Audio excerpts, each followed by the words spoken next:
Saudações, PFFs de todo o Brasil. Estou aqui na qualidade de presidente para falar oficialmente aí para a nossa classe. Eu queria aqui discorrer sobre dois assuntos. Primeiro, sobre a nossa situação jurídica e segundo, os trabalhos que estamos realizando. Eu gostaria primeiro de dizer aos senhores, esclarecer dentro das minhas possibilidades. Muita gente me pergunta. Nós começamos a nossa associação e falávamos de legitimados, e falamos ainda de legitimados, que são substituídos processuais, né? Os oriundos da rede ferroviária, os servidores públicos da extinta rede ferroviária federal. Esses são, né, os policiais de fato e podem ser agora reconhecidos como direito. Legitimados, por quê? Porque, fazendo um resumo da nossa história recente, as ferrovias anteriormente eram exploradas pelas administrações estaduais. Em 1957, a União encampou essas empresas e criou a Rede Ferroviária Federal, uma autarquia, uma empresa de transporte federal. E todos que nela entraram, foram por ela admitidos, eram também servidores públicos federais. Até 1988, quando então ela passou ao status de economia mista. Antes da sua criação, os policiais ferroviários, chamados guardas ferroviários, eram admitidos por indicação. A partir de 57, então, por indicação e seleção pública de pessoal localizadas, né, nas superintendências, né? E a partir de 1976, então, foi instituído a seleção pública de pessoal através da Resolução Presidencial 154 de 1975. Então, resumindo, nós policiais ferroviários trabalhávamos sob dois tetos. A Lei 641 de 52, que criou a Polícia Ferroviária Federal, e sob o teto de uma empresa pública de transporte federal, uma autarquia. Então estamos assegurados por duas vertentes, que é o que o Judiciário fala. A Suprema Corte falou nos mandados de injunções, né? Pessoal que pediu para ser policial a partir de 90 foi negado, porque em 90, diz o ministro Nery, o então ministro Nery do STJ, disse que já em 90 a rede já não era mais empresa de transporte federal, era uma economia mista. Então vejam, senhores, o que fala o STF. Também analisem o que fala o Ministério Público Federal através do Dr. Marcos, na sua exordial na ação civil pública. Né? Os profissionais de segurança pública oriundos da Rede Ferroviária Federal. E que também a AGU, a Advocacia Geral da União, também o consultor jurídico da AGU também fala a mesma linguagem. Então não se tem mais dúvidas de quem tem o direito, de quem são, né, as prerrogativas de serem policiais ferroviários federais. Né?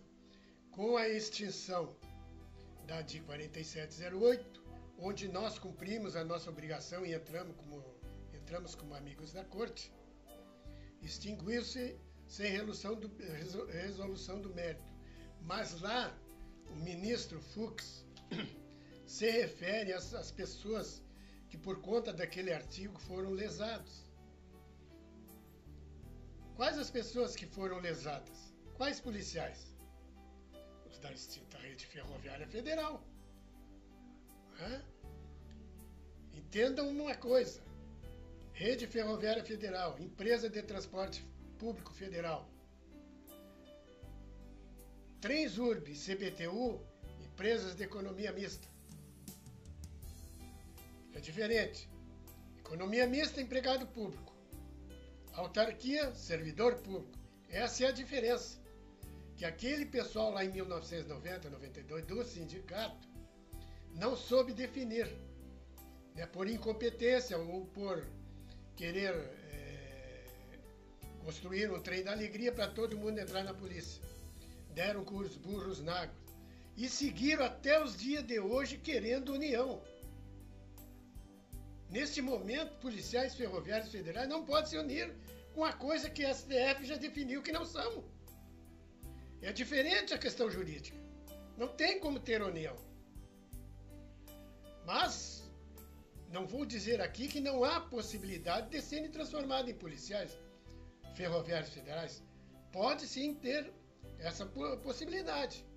Mas primeiro tem que entrar, serem recepcionados aqueles que detêm o direito constitucional. Depois sim vai se lutar pelos outros.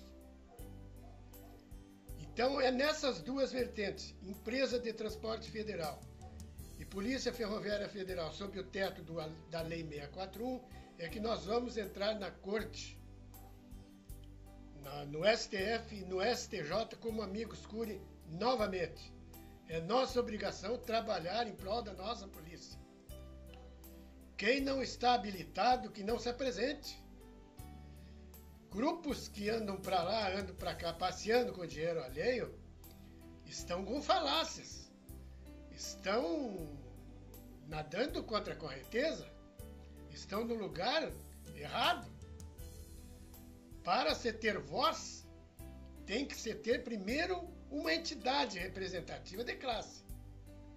Para poder participar das negociações junto ao governo.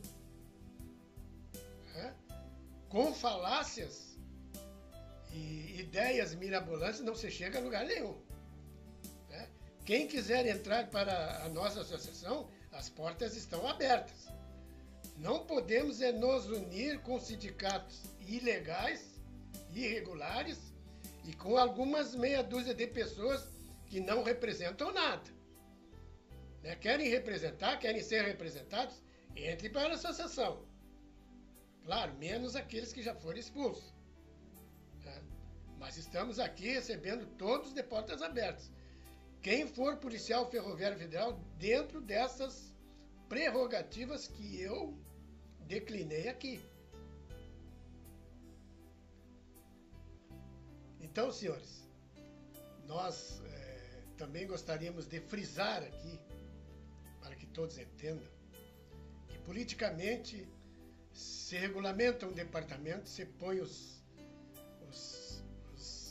servidores a trabalhar. Judiciário reconhece direitos, nossos salários, por onde vamos receber e o passivo que temos direito. São duas questões. Se o governo quiser criar a polícia, e vamos lutar para isso, tudo que bem. Se não quiser, que nos paguem, que nos indenizem, que nos deem o nosso salário que temos direito, sem problema algum. Eu acredito que nesse governo do deputado Jair Bolsonaro, que deveria ser levado à presidência da República, ele deverá cumprir a sua palavra que nos colocou lá no seu gabinete, que resolveria o problema da Polícia Ferroviária Federal, que é simples de resolver. Nós todos sabemos disso. O governo, esses governos que passaram, não regulamentaram a polícia porque estavam mancomunados com sonegadores de impostos que agem nas ferrovias, que ao longo de 4 décadas desviaram dos cofres públicos mais de R$1 trilhão. Eis porque não querem polícia nas ferrovias. É o meio mais seguro de se transportar cargas ilícitas. O meio mais seguro de se transportar mercadorias sem se pagar impostos. As concessionárias já abandonaram o transporte nacional porque não tem segurança. As seguradoras não trabalham mais com as concessionárias, porque é tanto saque, é tanta despesa que eles não suportam. Por isso que as concessionárias nos prometeram viatura, fardamento, armamento para que trabalhemos. Só assim vamos evitar os saques, os roubos a cargas e as seguradoras poderão atuar novamente nas ferrovias.